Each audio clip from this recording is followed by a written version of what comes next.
இந்த யுஎஸோட மாமா இருக்கான்ல, யார மாமான்னு சொல்றேன்னு யோசிக்கிறீங்களா? அந்த ஜெஃப்ரி ஈப்ஸ்டன் இருக்கான்ல, அவன மாரியான ஒரு கேவலமான ஒரு மனுஷன், இல்ல அவன எந்த மாரியான கெட்ட வார்த்தைகள வச்சு அவன வந்து ஒரு லேபிள் பண்றதுன்னே தெரியல. ஏன்னா, கெட்ட வார்த்தைங்களுக்கு எல்லாத்துக்குமே வந்து ஒரு பெர்ஃபெக்ட்டான ஒரு ஆள காட்டணும் அப்டின்னா, அதுக்கு இவன தான் சொல்லணும்.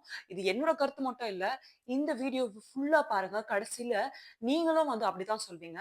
இப்போ அந்த காமகன் அவன் எந்த மாதிரியான வேலைகள வந்து செஞ்சிருக்கான், அதுல அஃபெக்ட் ஆன பொண்ணுங்க அவங்களோட கதறலையும், அவங்களோட அவங்க அனுபவிச்ச வேதனைகளையும் அவங்க நெறைய வீடியோல அவங்க வந்து சொல்றது வந்து நம்மளால பார்க்க முடியுது. இப்ப அதோட தொகுப்பா தான் இந்த வீடியோல நான் கன்டினியூஷனா நான் சொல்லப் போறேன். என்னோட முந்தின வீடியோல அவன் எந்த மாரி அவனோட ஜர்னிய ஸ்டார்ட் பண்ணியிருக்கான், எங்கருந்து வந்து அவன் ஸ்டார்ட் பண்ணியிருக்கான் அப்படின்றத வந்து நான் சொல்லியிருப்பேன். அத பார்க்காதவங்க தயவு செஞ்சு அத பார்த்துட்டு வந்து இத பாருங்க. அதோட கன்டினியூஷன் தான் இது. அப்பதான் உங்களுக்கு கண்டிப்பா நான் எத பத்தி சொல்றேன்றது வந்து உங்களுக்கு புரியும். இப்போ வீடியோக்குள்ள போலாம். வீடியோக்குள்ள போறதுக்கு முன்னாடி என்னோட யூடியூப் சேனல சப்ஸ்கிரைப் பண்ணாதவங்க சப்ஸ்கிரைப் பண்ணிக்கோங்க. அப்பதான் நான் போடுற எல்லா வீடியோஸும் உங்களுக்கு உடனே வந்து சேரும். இந்த ஜெஃப்ரி ஈப்ஸ்டன் யாராவது 1, 2, 3 அப்படின்ற பொண்ணுங்கள வந்து ஆ அவங்களோட லைஃப்ப கெடுத்துருக்கானா அப்படின்னு கேட்டீங்கன்னா, அப்படி கிடையாது. கிட்டத்தட்ட ஒரு 2000, 3000 ஏன் அதுக்கு மேலேயே கூட சொல்லலாம். அத்தன பொண்ணுங்களோட வாழ்க்கைய வந்து அவன் விளையாடி இருக்கான். அவனும் மத்த ஆளுங்களும் கைய விட்டு எண்ணக்கூடிய அளவுல இருக்கிற நெறைய பெரிய பெரிய ஆளுங்க இந்த கேஸ்ல வந்து ரிலேட் ஆயிருக்காங்க. ஏன்னா, யாருன்னா ஒருத்தவங்களால வந்து இவ்ளோ பெரிய விஷயமா பண்ண முடியுமா அப்படின்னு கேட்டீங்கன்னா, கண்டிப்பா கிடையாது. அதுவும் கவர்ன்மென்ட் சைட்ல இருந்தோ, இல்ல நெறைய ஒரு பெரிய ஆளுங்க சைட்ல இருந்தோ ஒரு சப்போர்ட் இல்லாம இந்த மாரியான விஷயங்கள் வந்து நடக்காது. அந்த அளவுக்கு கேவலமான அதுவும் அ ரொம்பவே புவரா இருக்க பசங்களையோ, இல்ல வந்து ஃபேமிலிய விட்டு வெளில வந்துட்டாங்க, இல்ல பேரண்ட்ஸே இல்லாம இருக்கிற இந்த மாரியான பசங்கள வந்து டார்கெட் பண்ணி, அந்த பசங்கள வந்து அவங்களுக்கு ஏத்த மாதிரி அதுவும் ஒரு 15 வயசுக்குள்ள இருக்காங்கன்னா, அவங்களுக்கு எந்த அளவுக்கு ஒரு மென்டல் மெச்சூரிட்டி இருக்கும். இது கரெக்ட்டா? இது தப்பா? இல்ல நம்மகிட்ட யாராவது பாசமா பேசுறாங்க, "நீ சாப்பிட்டியா? எப்படி இருக்கு? உன் லைஃப் எப்படி போகுது?" இந்த மாரி பேசினாலே அந்த பசங்களுக்கெல்லாம், "ஓகே இவங்க நல்லவங்க போல இருக்கு. இவங்க வந்து நம்மகிட்ட பாசமா பேசுறாங்க." அப்படின்னு வந்து நெனப்பாங்க. ஸோ, அந்த மாதிரி ஒருத்தவங்க கிட்டயும் ஒரு ஸ்ட்ராட்டஜி யூஸ் பண்ணி, அந்த பசங்கள அங்கருந்து அந்த ஐலேண்ட்குள்ள கூட்டு வரவிற்கும் தான் அவன் வந்து நல்லவனா இருந்திருக்கான். ஐலேண்ட்குள்ள வந்த உடனே அவனோட வேலைய காமிச்சிருக்கான். இன்னும் சில பேருக்கு அங்கருந்து இங்க கூட்டு வருவாங்கல்ல, அந்த ஐலேண்ட்க்கு அந்த ஃப்ளைட்ல வருவாங்கல்ல, அந்த ஃப்ளைட்ல வரும்போதே நெறைய பேர்கிட்ட வந்து பாலியல் சீண்டல வந்து அவன் நெறைய பண்ணியிருக்கான் அப்படின்றதும் வந்து நெறைய பேரு, நெறைய விக்டிம்ஸ் வந்து சொல்றாங்க. கூட்டிட்டு வந்தது வந்து மசாஜ் பண்றதுக்கோ, இல்ல வந்து வேற ஏதோ ஒரு விஷயத்த வந்து சொல்லி தான் கூட்டு வராங்க. ஆனா, ஃப்ளைட்ல அவங்களுக்கு நடக்கும்போதே அவங்களுக்கு தெரிஞ்சிருது. நம்ம என்ன பண்றதுன்னு தெரியல. இந்த மாரி நம்மள வந்து அப்ரோச் பண்றாங்க. நம்மகிட்ட வேற மாரி சொல்லி தானே எங்க கூட்டு வந்தாங்க. அப்படின்னு வந்து அந்த பசங்க சொல்லும்போது ரொம்பவே மனசு கஷ்டமா இருக்கு. இதுலயும் நெறைய பேர் வந்து சரி எனக்கு இந்த மாரி நடந்துருச்சு. என்ன வந்து என் ஃப்ரெண்ட் தானே கூட்டு வந்தா. அவ வந்து நம்மளுக்கு இந்த மாரி ஒரு விஷயம் நடக்கக்கூடாது அப்படின்னு நம்ம நெனச்சிருக்கணும். ஆனா வந்து அவ வந்து காசு வேணுன்றதுக்காக என்ன வந்து இந்த மாரி ஒரு விஷயத்த பண்ணிட்டா. அதனால நான் மட்டும் எதுக்கு வந்து இந்த மாரி இருக்கணும்? எனக்கு நடந்தது வந்து பரவால்ல. எனக்கு காசு இல்ல. நான் இப்படி இருக்கேன்னு சொல்லிட்டு தானே வந்து இந்த மாரி யூஸ் பண்ணாங்க அப்படின்னு சொல்லிட்டு, அவங்களே வந்து இன்னும் நெறைய பேர வந்து ரெஃபர் பண்ணி, அவன் இத்தனைக்கும் சொல்லியிருக்கான். நீங்க இந்த மாரி வேற யாராவது ரெஃபர் பண்ணி இங்க கூட்டு வாங்க. கூட்டு வந்தீங்கன்னா, அவங்களுக்கும் காசு குடுப்பேன். நீங்க ரெஃபர் பண்ணி கூட்டு வந்ததுக்காக உங்களுக்கும் நான் காசு குடுப்பேன். அது மட்டும் இல்லாம, நீ இங்கேயே இருந்தீன்னா, உனக்கு மாசம் வந்து நான் உனக்கு ஒரு சம்பளம் மாரியும் நான் குடுப்பேன் அப்டின்னும் சொல்லியிருக்கான். சில பேர் வந்து அதுக்கு ஒத்துக்கிட்டு அங்கேயே இருந்திருக்காங்க. சில பேர் வந்து, இல்ல வேண்டாம். நான் உங்களுக்கு ரெஃபர் மட்டும் பண்றேன் அப்டின்னு சொல்லிட்டு கூட போயிருக்காங்க. ஸோ அதுக்கான ரெஃபரல் போனஸும் வந்து குடுத்துருக்கான். இந்த மாரியான கேவலமான நெறைய செயல்கள் வந்து நடந்திருக்கு. அதுல ஒரு சில பொண்ணுங்க என்ன சொல்றாங்கன்னா, நாங்க அங்க போகும்போதே பார்க்குறோம். ஒரு சில பொண்ணுங்கள வந்து அவங்க வந்து ரொம்ப டார்ச்சர் பண்றாங்க. அவங்க ஒரு ட்ரெஸ்ஸே இல்லாத மாரியான பொண்ணுங்களும் வந்து அங்க இருக்காங்க. அந்த பொண்ணுங்கள அவங்க எவ்ளோ டார்ச்சர் பண்றாங்கன்ட்டு, அத விட்டுட்டு கொஞ்சம் மொறன் பிடிக்கிறாங்க. இல்ல வந்து அவங்க பண்ற நெறைய சீனல்களுக்கு வந்து இந்த பொண்ணுங்க ஒத்து போல அப்டின்னா, அந்த பொண்ணுங்கள வந்து வலுக்கட்டாயமா அந்த பொண்ணுங்கள வந்து பண்றதா இருக்கட்டும், மனசு ரொம்ப கஷ்டமா இருக்கு. அந்த மாரியான இது பண்ணி அந்த பொண்ணுங்க இப்ப நம்ம கூட இல்ல. லைக் அந்த மாரிலாம் கூட பண்றாங்க. ஏன்னா, இவனுங்கலாம் மனுஷ மாமிசத்த சாப்பிடுற ஒரு கொடூரனுங்கன்னு தான் சொல்லணும். அது வந்து நெறைய பேர் சொல்லியிருக்காங்க. வேம்பயர்ஸ் கூட வந்து இவ்ளோ கேவலமா இருப்பாங்களா? அப்படின்றது தெரியல. லைக் அவ்ளோ வந்து மனுஷங்களாச்சே அப்படின்னு கூட யோசிக்க மாட்றாங்க. இதுல வேற இவங்களுக்கு எலசா வேணுமா? சிறுசா வேணுமா? அப்படின்லாம் ஆசைப்பட்டுருக்காங்க. இவங்களலாம் தெரியல. ஏன் வந்து இன்னும் வந்து நெறைய மக்கள் ஏன் லா வந்து இவங்களுக்கு வந்து இன்னும் கொஞ்சம் ஹெவியா பனிஷ்மென்ட் குடுக்க மாட்டுது அப்படின்னு வந்து தெரியல. இதுல வேற அவனே அவன் உயிர வேற எடுத்துக்கினான் அப்படின்னு வேற சொல்றாங்க. அதுவும் வந்து ஃபேக்கான அலிகேஷன். அவன் கண்டிப்பா உயிரோட தான் இருப்பான். அவன வந்து நாடு கடத்தியிருப்பாங்க அப்படின்னு வேற சொல்றாங்க. ஏன்னா நான் சொன்னேன்ல, இதெல்லாம் வந்து ஒரு பெரிய ஆளோ, இல்ல ஒரு பெரிய கவர்மெண்ட்ல இருக்க ஒரு ஆளுங்களோட சப்போர்ட்டோ இல்லாம வந்து கண்டிப்பா இது நடக்காது அப்படின்னு. அங்க வேலை செஞ்சுட்டு இருந்த ஒரு சில ஆட்கள் கிட்ட வந்து கூப்ட்டு வந்து இன்வெஸ்டிகேஷன் பண்ணும்போது அவங்களே சொல்லியிருக்காங்க. ஆமா, நாங்க இந்த மாரி அவர் எப்ப வந்தாலுமே அவர் கூட வந்து ஃப்ளைட்ல வந்து நெறைய பொண்ணுங்க வர்றத வந்து பார்க்க முடியும். அந்த தீவுலயும் எப்பவுமே பொண்ணுங்க இருப்பாங்க. பொண்ணுங்கன்னா வந்து ஒரு 25 வயசுக்கு மேல, ஒரு 30 வயசுக்கு மேல இருக்க பொண்ணுங்களா அப்படின்னு கேட்டீங்கன்னா, கண்டிப்பா கிடையாது. எல்லாருமே ஒரு 15 வயசுக்குள்ள இருக்க பொண்ணுங்க தான். எப்பவுமே அந்த மாரியான பொண்ணுங்க தான் வந்து நெறைய இருப்பாங்க அப்படின்றது வந்து அங்க வேலை செஞ்சவங்களே சொல்றாங்க. அப்போ நீங்க இங்க வேலை செய்றீங்க. இது வந்து உங்களுக்கு வந்து புடிச்சு பண்றீங்களா? ஏன் இந்த மாரிலாம் பண்றீங்க? அப்படின்னு கேட்கும்போது, அவங்க என்ன சொல்றாங்க, "எங்களுக்கு காசு தேவையா இருக்கு. அதனால தான் நாங்க இந்த மாரி பண்றோம்." காசு தேவையா இருந்துச்சுன்னா, உங்களுக்கு வந்து பசங்க இருக்காங்களான்னு கேட்கும்போது, "ஆமா, எனக்கு பசங்க இருக்காங்க. என் குழந்தைக்கு வந்து 13, 15 வயசு ஆகுது. அப்போ உன் குழந்தைய வந்து நீங்க இந்த மாரி இடத்துக்கு விடுவியா?" அப்படின்னு கேட்கும்போது தான், அங்க வேலை செஞ்சவள ஒருத்தர் வந்து அவரோட பதிவ வந்து சொல்றாரு. "நான் கண்டிப்பா விடமாட்டேன். எனக்கு அப்பதான் வந்து இது வந்து எனக்கு ரொம்ப ஹிட் ஆச்சு. சரி இந்த மாரியான ஒரு வேலைய வந்து இவங்க கூட சேர்ந்து நம்ம இவங்களுக்கு இங்க வேலை செய்றதே ஃபர்ஸ்ட் தப்புன்னு எனக்கு உணர்ந்து நான் அதுக்கப்புறம் அந்த வேலைய விட்டே வேண்டான்னு சொல்லிட்டு நான் விலகிட்டேன். அதுல அங்க வந்து நெறைய பொண்ணுங்ககிட்ட வந்து இன்வெஸ்டிகேஷன் நடக்கும்போது, அவங்க ஒருத்தவங்களும் அவங்களுக்கு கதைய சொல்றாங்க. அவங்க ஒருத்தவங்க சொல்ற அந்த விஷயத்த வச்சே ஒரு தனித்தனி எபிசோடாவே பண்ணலாம். லைக் ஒருத்தவங்க அவ்ளோ கஷ்டத்த அனுபவிச்சிருக்காங்க. அவங்களுக்கு வந்து அங்கிருந்து நெறைய பொண்ணுங்க அங்கருந்து எஸ்கேப் ஆகணும். அங்கருந்து தப்பிக்கணும்னு வந்து ட்ரை பண்ணியிருக்காங்க. ஆனா, ஒரு தடவ ட்ரை பண்ணும்போதும் வந்து அவன அந்த பொண்ணுங்கள வந்து எப்படியாவது அவங்க கண்டுபிடிச்சு திருப்பி அங்க கூட்டு வந்து திருப்பி அந்த பொண்ணுங்களுக்கு வந்து அந்த மாரியான அ அந்த மாரியான ஒரு பாலியல் சீண்டல் வந்து நடந்திருக்கு.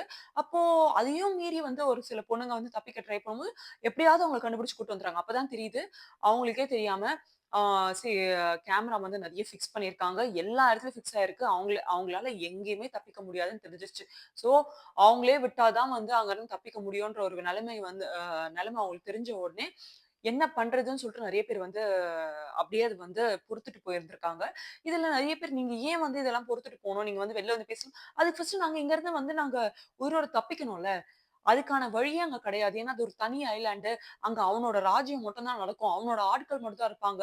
அந்த மாரி இருக்கிற இடத்துல உங்களால என்ன பண்ண முடியும்? அதையும் மீறி நீங்க ஏதாவது பேசுனீங்கன்னா, உங்களால நீங்க உயிரோடயே இருக்க முடியாதுன்ற ஒரு நிலைமை வந்துரும். சோ இதெல்லாம் நினைச்சு, இதுக்கெல்லாம் பயந்து தான் வந்து நெறைய விஷயம் நம்மளுக்கு பிடிக்கலனா கூட வந்து அதெல்லாம் பண்ற மாரி இருந்தது. இதுல வந்து பெரிய பெரிய ஆட்களோட பேரும் வந்து நெறைய வந்து உள்ள வந்தத வந்து நம்மளால பார்க்க முடியுது. அவங்க எல்லாருமே இதுல வந்து ரொம்பவே கனெக்டடா இருக்காங்க. நெறைய பேரு இவ்ளோ கேவலமா இவங்களுக்கு வந்து பப்ளிக்ல வந்து எவ்ளோ பெரிய பேர் இருக்கு. இவங்கலாம் படிச்ச மேதாவி. இவங்கலாம் இந்த மாரி தப்பு பண்ணுவாங்களா? இவங்கலாம் உலகத்திலேயே ஒரு பெரிய பணக்காரங்களா ஆனா அவங்களுக்கு இந்த மாரியான ஒரு கேவலமான காம இச்சை இருந்திருக்கா? அப்படின்றது வந்து அவங்க சொல்லும்போது நம்மளால புரிஞ்சுக்க முடியுது. அந்த ஒரு குழந்தைங்களும் இப்போ வந்து க்ரோன் அப் அடல்ட்ஸா இருக்கலாம். ஆனா அந்த சின்ன வயசுல அவங்களுக்கு ஏற்பட்ட ட்ராமா, இப்ப அவங்க வெளிப்படுத்துற விதம் வந்து நம்மளால என்ன ஒரு சின்ன வயசுல அந்த குழந்தைங்களுக்குலாம் எதுவுமே தெரிஞ்சிருக்காதுங்க. அந்த குழந்தைங்களுக்கு வந்து இந்த மாரியான ஒரு சீண்டல பண்ணி அந்த பசங்கள அவ்ளோ டார்ச்சர் பண்ணியிருக்காங்க. பிளஸ் அவங்களுக்கு ஒரு சில டேப்லெட்ஸும் குடுத்துருக்காங்க. அந்த டேப்லெட்ஸ் எப்படின்னா வந்து அவங்களுக்கு வந்து அந்த பெயின் தெரியாம இருக்கிறதுக்கு, அப்பதானே வந்து 1 ஹவர்க்கு ஒரு தடவ ஒருத்தவங்க வந்துட்டு போ முடியும். ஸோ அந்த மாரியான கேவலமான விஷயங்கள் நடக்கணும். அது மூலியமா இந்த கேவலமான மனுஷன் வந்து காசு சம்பாரிக்கணுன்றதுக்காக, அந்த குழந்தைகளுக்கு அந்த மாரியான மாத்திரையும் குடுத்துருக்கான். ஒரு எப்பவுமே நம்மளே வந்து ஒரு தலைவலிக்கு ஒரு டேப்லெட் எடுத்துக்கணும்னா கூட, டாக்டர் வந்து இல்ல நீங்க 1 நாள் 2 நாள் எடுத்துக்கோங்க. அதுக்கு மேல எடுத்துக்கூடாதுன்னு சொல்லுவாங்க. ஒரு தலைவலிக்கான டேப்லெட் எடுக்கும்போது அந்த மாரி சொல்றாங்கன்னா, அந்த குழந்தைங்களுக்கு ரெகுலரா அந்த மாரி டேப்லெட் குடுத்துருக்கானே, உன் வீட்டு குழந்தையா இருந்தா நீ இந்த மாரியான விஷயத்த பண்ணுவியாடா? உன் கூட பொறந்தவங்களா இருந்தா இந்த மாரியான விஷயங்கள பண்ணுவியாடா நீ? பண்ணியிருக்க மாட்டல்ல. அப்ப யாரோ ஒருத்தவங்க வீட்டு குழந்தைங்களுக்கா இந்த மாரியான ஒரு விஷயம் பண்ணி, அந்த குழந்தைங்களுக்கு உடம்பு ரீதியா எவ்ளோ பாதிப்பு அந்த குழந்தைங்க அனுபவிச்சிருக்கும். இதுல என்ன ஒரு இன்னும் கஷ்டமான விஷயம்னா, ஒரு சில குழந்தைங்கள வந்து அவங்க வீட்ல இருக்க பேரன்ட்ஸ் கிட்டயே பேசி, காசு குடுத்து தான் வாங்கிட்டு வருவாங்களாம். இந்த மாரியான விஷயங்களும் வந்து அங்க நடந்திருக்கு. உங்களுக்கெல்லாம் எதுக்கு கல்யாணம்? உங்களுக்கெல்லாம் எதுக்கு கல்யாணம்? உங்களால ஒரு குழந்தைய பார்த்துக்க முடியல. ஒரு குழந்தைய வச்சு உங்களால சம்பாரிக்கணும்னு நெனைக்கிறீங்கன்னா, அப்போ உங்கள மாரி ஆட்களுக்கு எதுக்கு கல்யாணம்? அ உலகம் எத நோக்கி போகுதுன்னு தெரியல. இதெல்லாம் இந்த இன்ஃபர்மேஷன் நம்மளும் வந்து ஒரு ஒரு நாளும் ஒரு ஒரு வீடியோ எடுத்து போடணும். ஒரு ஒரு கன்டென்ட் பத்தி பேசி போடணும் அப்படின்னு நம்ம நெனைக்கிறோம். ஆனா, நம்ம வேற எதனா விஷயத்த பத்தி பேசுவோம். இந்த மாரியான விஷயங்களே தொடர்ச்சியா பேசுற மாரி இருக்கு. பண்ண வேண்டாம். இதெல்லாம் கொஞ்சம் ஸ்கிப் பண்ணுவோம். ஏதாவது நல்ல விஷயம், சந்தோஷமான விஷயத்த பத்தி பேசலாம் அப்படின்னு பார்த்தா, எல்லாத்தையும் விட மெயினா வந்து இந்த விஷயம் தான் வந்து நிக்குது. அதுலயும் நெறைய பேர் வந்து இத பத்தி எடுத்து பேசுன்னு சொல்லும்போது நம்மளால அது வந்து ஸ்கிப் பண்ணிட்டும் போ முடியல. அண்ட் மோர் ஓவர் இத பத்தி நம்ம கொஞ்சம் பார்க்கலாம். என்ன நடக்குதுன்னு தெரிஞ்சுக்கலாம்னு நெனைக்கும்போதே, ஏதோ ஒரு இடத்துல நம்மளுக்கு அது வந்து ரொம்ப பாதிப்பாயி, நம்மளே வந்து அந்த இடத்துல வந்து ஒரு ட்ராமடைஸ் ஆயி அப்படியே கம்முனு ஒரு மாரி லோவா உட்கார்ற மாரி ஆயிடுது. அது வந்து பெர்சனலா நம்மளயே வந்து ரொம்ப அஃபெக்ட் பண்ணுது. என்ன இப்படிலாம் நடந்திருக்கா? நம்மளும் ஒரு மனுஷங்க தானே! அது வந்து யாரோ ஒருத்தவங்களுக்கு நடந்த ஒரு விஷயம் அப்படின்னு சொல்லிட்டு அது வந்து கடந்து போக முடியல. எங்கேயோ நம்ம அந்த இடத்துல இருந்திருந்தா, நம்ம வீட்ல இருக்கவங்களுக்கு இருந்திருந்தா, நம்மளுக்கு தெரிஞ்சவங்க இருந்திருந்தா, அவங்களுக்கு எந்த மாரியான ஒரு பாதிப்பு இருந்திருக்கும் அப்படின்றது வந்து நெனைக்க தோணுது. அந்த மாரி நெனைக்க கூடாது தான். ஆனா அந்த மாரி நெனைக்க தோணுது. அது ஏதோ ஒரு இடத்துல வந்து நம்மளுக்கு அந்த மாரியான ஒரு பாதிப்ப குடுக்குது. ஸ்கிப் பண்ணிட்டு போ முடியல. பேசாமயும் இருக்க முடியல. நம்மளோட லைஃப்ல இருக்கிற ஒரு அன்றாட வேலைய பார்க்க முடியல. இந்த அல்கோரிதமும் நம்ம எப்ப ஃபோன் எடுத்தாலும் அந்த மாரியான நியூஸையும் நம்மளுக்கு எடுத்துட்டு வந்து குடுக்குது.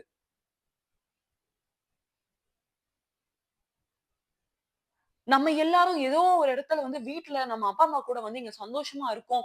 ஏதோ ஒரு கஷ்டம் இருந்தாலும் நம்ம அம்மா, அம்மா கூட இருக்கோம் அப்டின்ற ஒரு சந்தோஷம் இருந்தாலும், எங்கேயோ எந்த விதமான ஒரு தப்பும் பண்ணாம, உலகத்த பத்தி இன்னும் ஒழுங்கா புரிஞ்சுக்காத நெறைய குழந்தைங்கள அவங்க லைஃபயே தொலைச்சுட்டு, இந்த மாரியான சர்ச்சைக்குள்ள அவங்க மாட்டி அவங்க லைஃபயே போறத நெனைக்கும்போது, இன்னும் ரொம்ப கஷ்டமா இருக்கு.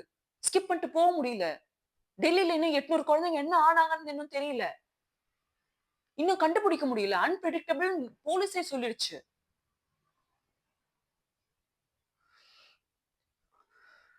மனுஷங்கன்னா மனுஷங்களா இருக்கிறோம்ல. இன்னொருத்தவங்கள வந்து இன்னொருத்தவங்களுக்கு பாதிப்பு குடுத்துட்டு, நம்ம இந்த மாரி ஒரு நல்ல வாழ்க்கைய வாழணுமா? நம்ம இந்த மாரி காசு சம்பாரிக்கணுமா? அப்படி என்ன உங்களுக்கு காசு தேவ? அப்படி என்ன அது தேவ? இப்படிதான் கேட்கணும்னு தோணுது.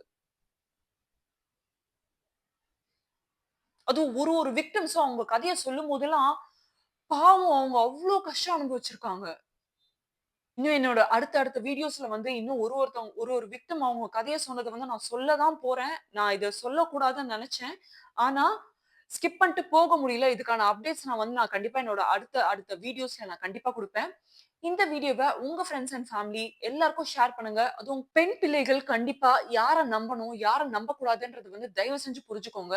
என்னதான் உங்க வீட்ல உங்க பேரண்ட்ஸ் திட்டினாலும், உங்களுக்கு ஒரு காசு தேவை இருந்தா கூட, தயவு செஞ்சு நல்லா படிங்க. அது மூலியமா சம்பாரிங்க. இந்த மாரியான வெளியில வந்து நம்ம ஒரு பார்ட் டைம் ஜாப் செய்யும் மூலியமா ஒரு காசு கிடைக்கும் நான் இல்லன்னு சொல்லல. ஒரு சில பார்ட் டைம் ஜாப் நிஜமாவே ஜென்யூனா நம்மளுக்கு வந்து காசு குடுக்கும்னு நான் இல்லன்னு சொல்லல. ஆனா, பேரன்ட்ஸ்க்கு தெரியாமயோ, இல்ல பேரன்ட்ஸ் வந்து ஒரு சில விஷயங்கள் வேண்டாம். இந்த மாரி விஷயங்கள் பண்ணாத அப்படின்னு சொன்னா, தயவு செஞ்சு நம்புங்க. பேரன்ட்ஸோட இன்ஸ்டிங்க்ட்ஸ் எப்பவுமே கரெக்ட்டா தான் இருக்கும். வேண்டாம். உங்களுக்கு தெரியாது. படிக்கிற வயசுல படிப்ப மட்டும் பாருங்க. என்ன தேவை இருந்தாலும் சரி, காசு தேவைன்றது எல்லாருக்கும் எல்லா வயசுலயும் இருக்கும். படிங்க. படிப்ப வச்சு மட்டும் சம்பாரிக்கணும்னு நினைங்க. தயவு செஞ்சு இந்த மாரியான எந்த விஷயத்திலயும் வந்து ஈடுபடாதீங்க. நீங்க நான் இது வந்து நீங்க தெரிஞ்சே பண்றீங்க அப்படின்னு நான் சொல்லல. தயவு செஞ்சு யாரையும் நம்பாதீங்கன்னு சொல்றேன். யாரையுமே நம்பாதீங்க. பேரண்ட்ஸ மட்டும் நம்புங்க. எதுவா இருந்தாலும் உங்க ஃபிரெண்ட்ஸ் கிட்ட போய் சொல்றதோ, தெரியாதவங்க கிட்ட போய் சொல்றதோ வேண்டாம். உங்க பேரண்ட்ஸ் கிட்ட சொல்லுங்க. உங்கள திட்டினாலோ, அடிச்சாலோ, என்ன பண்ணாலுமே சரி, உங்களுக்கு ஒண்ணுன்னா உங்களுக்காக வந்து நிப்பாங்க. ஏதோ ஒரு இடத்துல அவங்களுக்கு கிடைக்காத ஒரு நல்ல லைஃப், அவங்களுக்கு கிடைக்காத ஒரு ஒரு நல்ல படிப்பு உங்களுக்கு கிடைக்கணும்னு நெனச்சு தான், அவங்க இவ்ளோ கஷ்டப்பட்டுட்டு இருக்காங்க. உங்கள படிக்க வைக்கணும்னு நெனச்சு. உங்க லைஃப்ப வந்து இன்னும் அழகா ஆக்கணும். அவங்களுக்கு கிடைக்காதது உங்களுக்கு கிடைக்கணும் அப்படின்னு நினைக்கிறாங்க. அவங்க சொல்ற ஒரு சில கடுமையான சொற்களுக்கு வந்து, நீங்க அவங்கள வந்து வெறுத்து ஒதுக்கிட்டோ, இல்ல அவங்க சொல்ற பேச்ச கேட்காமயோ, நீங்க எடுக்கிற வேற சில முடிவுகள் கண்டிப்பா தப்பா தான் போய் முடியும். அந்த மாரியான தப்ப பண்ணாதீங்க. வேற எதனா டாபிக்க பத்தி நான் பேசணும்னு நீங்க நெனச்சீங்கன்னா, நீங்க கமெண்ட் செக்ஷன்ல சொல்லலாம். இல்லன்னா என்னோட பெர்சனல் ஹேண்ட்லான காயமாரின்ற இன்ஸ்டாகிராம் அக்கவுண்ட்க்கு நீங்க எனக்கு பெர்சனலா டிஎம் பண்ணலாம். கண்டிப்பா நான் அத பத்தி எடுத்து பேசுவேன். இதெல்லாம் முன்னாடி என்னோட யூடியூப் சேனல சப்ஸ்கிரைப் பண்ணாதவங்க சப்ஸ்கிரைப் பண்ணிக்கோங்க. அப்பதான் நான் போடுற எல்லா வீடியோஸும் உங்களுக்கு உடனே வந்து சேரும். Thank you.